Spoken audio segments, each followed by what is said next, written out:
Hello, I am the Irish guy, and lads, this is a complete disaster. No, I'm not talking about my hat. No. Welcome back to my Premier League prediction series where I go head-to-head with other YouTubers. And do you know who the latest guest is to try and squeak above Anfield agenda at the top?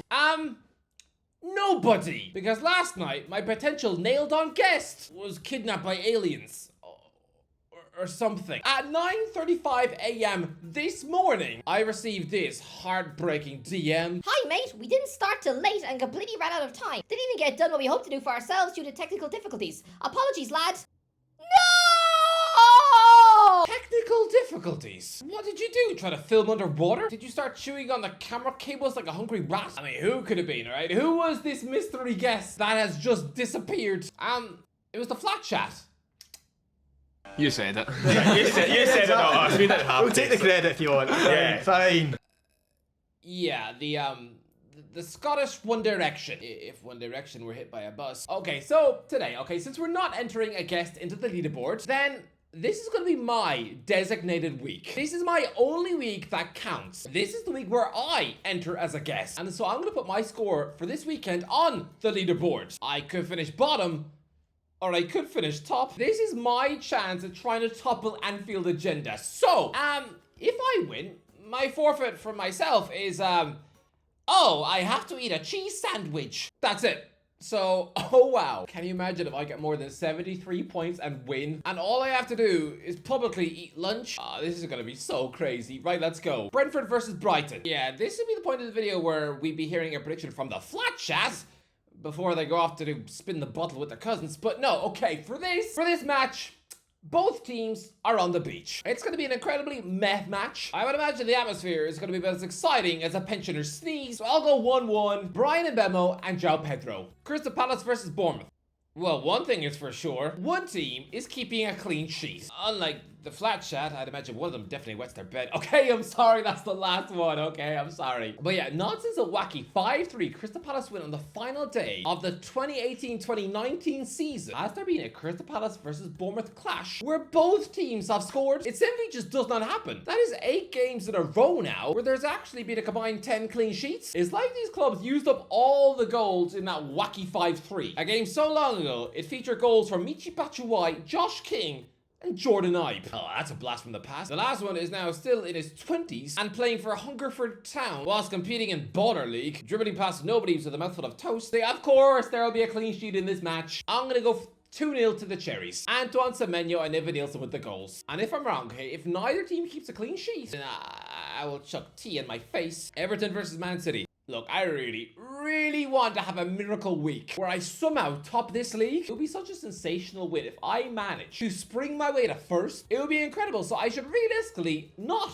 go for shock results, right? I should be sitting here and tipping Man City to win without a fuss, but no. I think Everton are in such insane form. Christ above. David Moyes has only lost 2 Everton matches since 2013. Christ above. The last 3 players he's seen scoring winning goals past his Everton team are Diogo Jota, Ollie Watkins, and Fernando Torres. Yeah, Torres is now nearly 50 and probably drinks 100 protein shakes a day.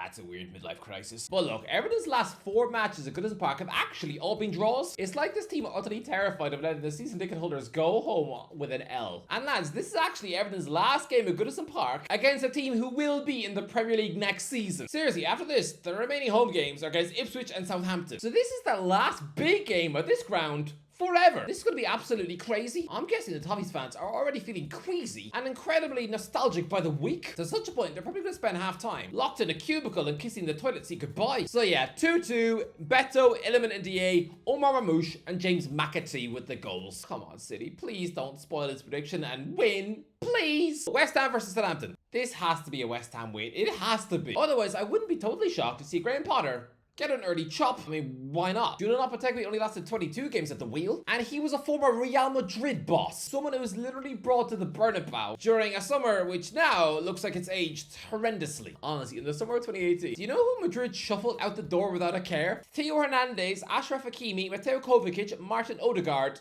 and Ronaldo. Is it any surprise the European champions were then embarrassed in the Champions League by Erik ten Hag and squeaked just 9 more points than Getafe? Whoever was making the decisions at the Bernabeu in 2018, I'm sure he had his CV fed to a pig. The point is, Lopetegui was a big name, and the Hammer still discarded him quicker than a vegan chucks away a ham sandwich. So what makes Potter so special? He arrived in January and has only won 3 matches, failing to beat a horrendous Southampton would be 6 games without a win, and altogether would be about as embarrassing as if your mother walked in on you whilst you're doing strange and unspeakable things to your teddy bear. That was a weird 12th birthday party. Look, Southampton are so close to wiping away the worst ever Premier League tag. Just 1 win away. But no.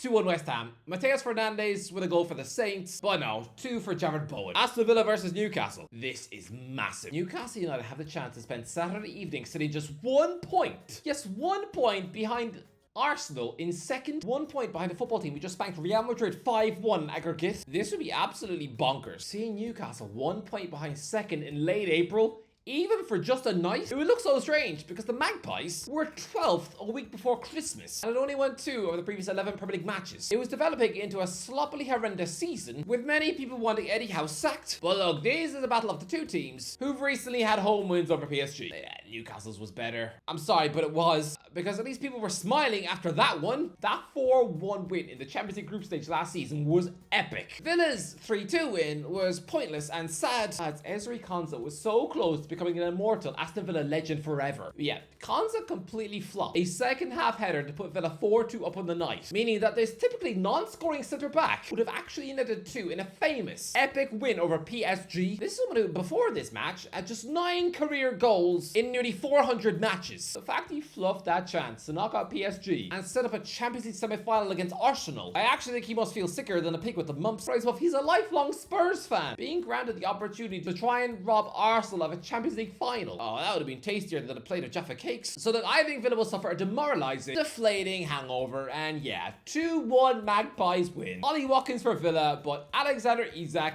and an in-form razor-sharp Harvey Barnes. 2-1. Fulham versus Chelsea. Surely Cole Palmer has to score again soon.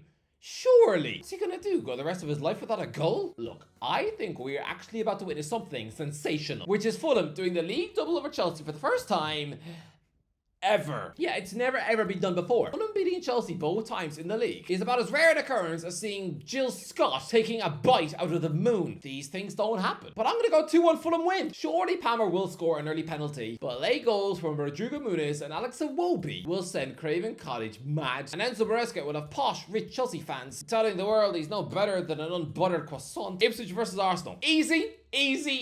Sorry, Ipswich. But boys, this is going to be an absolute thumping. Yes, Arsenal have gone to sleep in the league, but this is such an easy match for them. Come on, you don't flatten Real Madrid over both legs and then trip up against Ipswich. This doesn't happen. 4-0, Odegaard, Trossard, Saka, and Lewis Kelly. And if the Gunners somehow don't win, I will eat 100 yogurts. Man United versus Wolves. What happened? Manchester United beat Lyon for what was such an epic 5-4 win, 7-6 in aggregate. But just think, imagine how the Lyon dressing room must feel. We think Manchester United are in crisis, and they are. But this club have been so financially ruined that they've literally been handed a provisional relegation to League 2 this summer unless they can scramble their debts in order. I have no idea if all of that is solved. Honestly, these French giants must be terrified when they look at Bordeaux, a club who've actually won the Ligue 1 title more recently than Lyon have. And yeah, because that club must clearly have had 15-year-old accountants at the wheel, they're now in the French 4th tier, and their star player is nearly a 40-year-old Andy Carroll. Lyon needed a Europa League win and guaranteed Champions League qualification. They really did. But no, they choked like a blind granny eating banana pie. Look, Man United are flying high after that, utterly bouncing, so yeah, 2-1 win. Bruno Fernandes and Nadia Garnacho versus a Wolves strike from Larson. Next, Leicester versus Liverpool. Easy, so easy. 5-0. Salah with 2, Luis Diaz, Alexis McAllister, and Dominic Szoboszlai. Such an incredibly easy and predictable one. If Liverpool don't win this match, then I will write a love letter to Ruben Nistelrooy. Tottenham versus Nottingham Forest. Spurs win. What? Why not? Isn't it absolutely bonkers that you're going to tell me now that tipping Tottenham, a team who just reached a European semi-final, by the way, to edge a 1-0 win over Nottingham Forest is somehow an insane call? You all think it's insulting that I think Nuno Santo is going to lose against the club which sacked him. But yes, I'm telling you, I've been telling you for ages, Forest are slipping out of the Champions League spots. So yeah, I'm going to say 1-0 Spurs, Brennan Johnson with the goal against his former club. Forest are going to be caught. Lads, I think Arsenal are going to end up with 74 points, second. Newcastle will end up with 73 points, third. Man City with 71 points, fourth. Aston Villa will get 64 points, fifth. Chelsea will get 63 points, sixth. And Forest, 62 points, seventh. After agonizingly losing to Chelsea on the final day, I promise you, they are not getting Champions League football. Not even close. It's going to be a Forest meltdown. There will be tears on the final day. So there we have it. Is that it? Is that enough? Is my forfeit going to be just eating a cheese sandwich? I really hope so. Anyway, that's the end of the video. Let me know in the comments what do you think. Let me know in the comments what are your predictions. Let me know what actual guest do you want on next week. Let me know in the comments. If you enjoyed the video, don't forget to like, share, subscribe. I'll talk to you in a while.